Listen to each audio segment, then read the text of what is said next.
அனைவருக்கும் வணக்கம். நீங்கள் பார்த்துட்ருக்கிறது all in all makers channel. வாங்க வீடியோக்குள்ளே போகலாம். இப்போ நம்ம செய்ய போகிறது தேங்காய் சாதம். தேங்காய் சாதத்துக்கு தேவையான பொருட்கள்: தேங்காய்,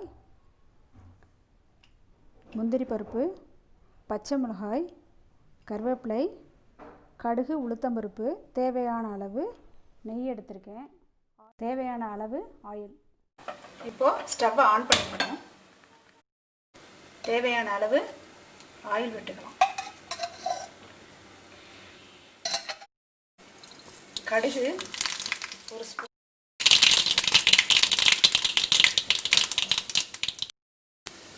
நெக்ஸ்ட்டு உளுத்தம்பருப்பும் கடலைப்பருப்பும் போடுறேன். ப்ரௌனாக வந்ததுக்கப்புறமா பச்சை மிளகாய், கருவேப்பிலையும் போட்டிருக்கேன் அதோட. இப்போ இதோட தேங்காய் சேர்த்துக்கலாம். தேவையான அளவு சால்ட்டை சேர்த்துக்கலாம்.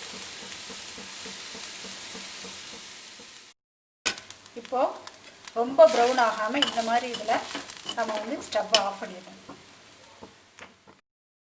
ஒரு பேசினில் ரைஸ் எடுத்து வச்சுக்கோங்க. இப்போ இதில் நம்ம ஃப்ரை பண்ணி வச்சுருக்கிற தேங்காவை இதோட ஆட் பண்ணிக்கலாம்.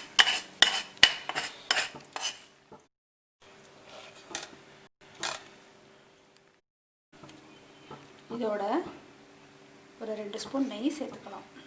சேர்த்தா நல்லா டேஸ்ட்டாக இருக்கும். இப்போ மெதுவாக எல்லா சாதமும் அப்படியே இதாகிற மாதிரி நல்லா கிளறிக்கணும். இப்போது நெய்யில் வறுத்துருக்கிற முந்திரி பருப்பை இதோடு சேர்த்து ஆட் பண்ணியிருக்கேன். இப்போ இதையும் சேர்த்து நல்லா மிக்ஸ் பண்ணினா தேங்காய் சாதம் ரெடி. இப்போ தேங்காய் சாதம் ரெடி. எப்படின்னு செஞ்சு பார்த்துட்டு லைக் பண்ணுங்கள், ஷேர் பண்ணுங்கள், சப்ஸ்கிரைப் பண்ணுங்கள். தேங்க்யூ.